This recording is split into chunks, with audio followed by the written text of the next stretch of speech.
Why choose a rural community rather than the urban center where the people who are your primary targets reside?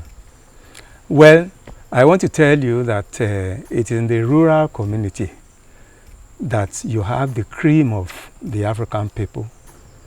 Who are still living. authentic, Yes. unadulterated. That's where they are living. Okay. And in the rural community, the beauty of the countryside and the serenity of the environment is also there as an important factor to establishing a library, a research center of this type. And a cultural center. Yes, there is no undue distraction. Okay. Like you have in town, the hustle bustle of the town will put you off. But here in the village, the serenity, the beauty, you are mixing with nature. And if you are a serious researcher, you have a field day doing your work in a peaceful environment like this. Okay. That's not the only reason. Okay. The rural community people also, who have been neglected for a long time in the scheme of things. Yes, in scheme of things, anywhere. We told ourselves that these are not secondary citizen people.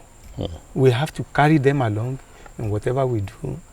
So, as we educate, as we enlighten those in the urban centers, the rural community people also deserve to be enlightened, to be educated, to be carried along. And mind you, in rural community areas, you have professors in their own right there. When you talk of cultural development of the people. And even technology. Because while we were coming, we saw people who understand the technology and dynamics of making gari.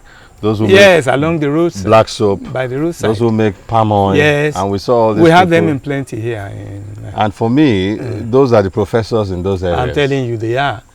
And they talk about culture. They will lecture you, let you know a lot about the culture. And when the so-called elites want to exhibit the culture of the people, they run to the villages and hamlets to hire practitioners. In villages and hamlets, you have acrobats, you have rara chanters, you have dancers, singers. They are all poets. Around. And these are the people you gather to the